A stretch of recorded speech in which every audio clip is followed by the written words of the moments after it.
Hi, you're here at Supermassive Games. We're about to do a playthrough of Hidden Agenda, which is part of the PlayLink range of games. I'm Will Doyle, I'm the game director on the project. And I'm Jez Harris, the senior producer.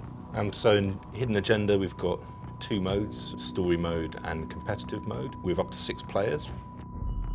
How well do you know your friends? Choose wisely. Life and death decisions will be in their hands. So this is what we call trust questions. So the game challenges you at different points to identify who among your friends is the coolest under pressure, the quickest thinking. There's a whole lot of different questions as we go. And then as you'll see later in the game, the player we choose is given an executive decision on one of the key choices in the game. So we'll see who's come out here. And it's Monica. So in story mode, we're just playing the game for kicks, really. We wanted to get an experience that is a bit like a sort of movie night with a bunch of friends. You're just playing through the story, enjoying it for its own sake. It's a big branching narrative, so it can go in all sorts of different directions, which are controlled by choices. So we need to make a vote for each of these choices, and the majority decision decides. We really want to seize control. We can use a takeover. Tap the takeover button during a choice to take control. So to make the decisions, you just simply swipe on your phone. We wanted to make the game as easy to control for anyone, really. So everybody knows how to use a phone, and we spent a lot of time just making sure that the interactions are as simple as possible. So in this is a search.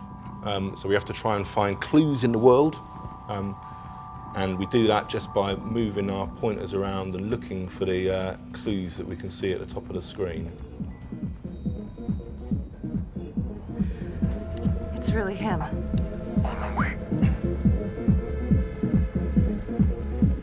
So this is the star of our show, Becky Marnie. At this stage, she's just a beat cop. As the story progresses, though, she becomes a detective in the homicide department. This is her trying to take down the trapper.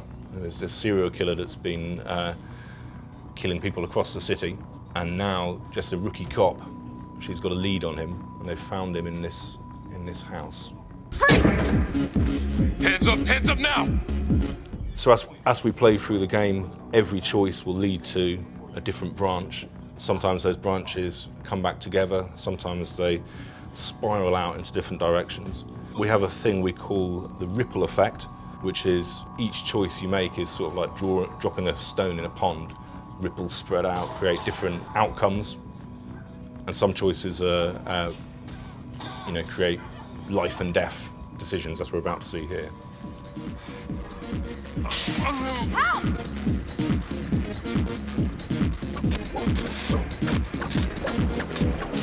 Okay, this decision is down to the friend you chose as coolest under pressure. It's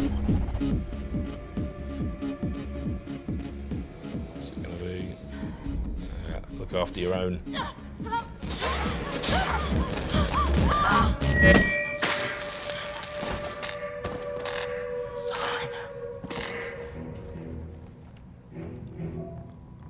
And so that's a fairly momentous decision you have to make there, and that itself has a big effect later on in the game, how you deal with that dilemma.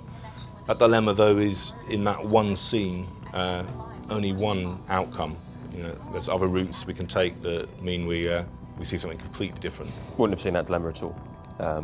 And likewise with the shooting. Shooting is about a group decision again, so it's combat. It's up to the entire group to say, yes, you know what, we're going to pull the trigger on this guy. And if you don't all pull the trigger, then you'll go down a different branch because you won't have shot and something else will play out entirely. So this is now competitive mode. So the difference with competitive mode is that we're all against each other in this, trying to score as many points as we can, and that's handled by hidden agendas. So as we play through the game, one of us will receive a secret objective. Their goal is to make that objective come true. Our goal is to identify them. If we can identify them, we'll score points. If they make their agenda come true, they'll score points too. You've got 5 minutes. Miss Graves, I did not kill anybody. So, obviously, Supermassive's perhaps best-known game a couple of years ago was Until Dawn, which was a huge hit.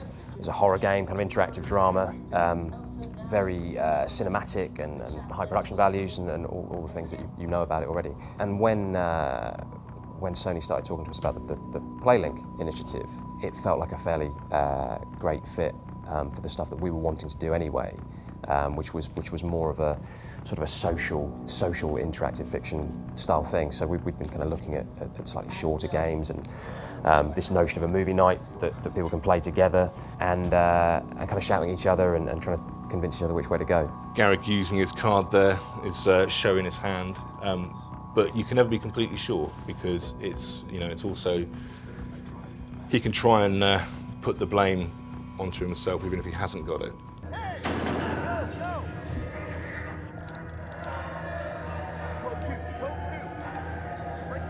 Hey, what's going on?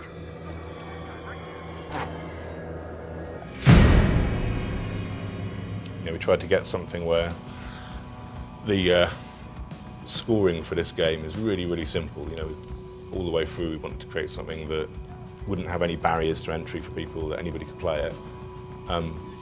Yet at the same time it's quite in depth, the tactics you have with such a simple system. Because it's about the people in the room and it's about talking to each other and convincing each other of lies and half-truths. Stay back. You also see there one of the quick reaction moments we had, where it's just we had to grab the pepper spray, and whoever gets there first gets to take over. Hey! Hey! Hey! Settle down. Take it easy. We've managed to kind of craft a story that can go in all sorts of different directions. So there's a lot of just natural replayability in it. Whether you're just sitting around this story mode and want to see a different ending, or in competitive mode, just seeing where the hidden agendas take you. And trying to beat one another, that's it. It is a competitive game. That's Garrick. So now we've identified who's got it. Or we think he's got it. If we all think that it's Garrick, our goal now is just to stop him. So we need to see how he behaves when the critical choices come up. This is it, guys. Let's resolve the hidden agenda. Yes. Lana, I'm sorry. It's thin soup. You're on your own here, so go to the judge and see what he says. Please, Felicity. I'll talk to the police about Adam Jones. Maybe they'll find something, I don't know. But that's all I can do. Thank you. Monica. Unlucky. You weren't identified, but you couldn't complete your agenda. So as we play through the game, we get kind of more hidden agendas coming up. In each time, it's not always the same hidden agenda, so we don't know always what the goal is going to be. It'll be different all the time, and it's kind of back-to-back hidden agendas all the way through the game. So there you go. Thanks for watching. I hope you enjoyed it, and keep an eye out for Hidden Agenda coming soon. For the players.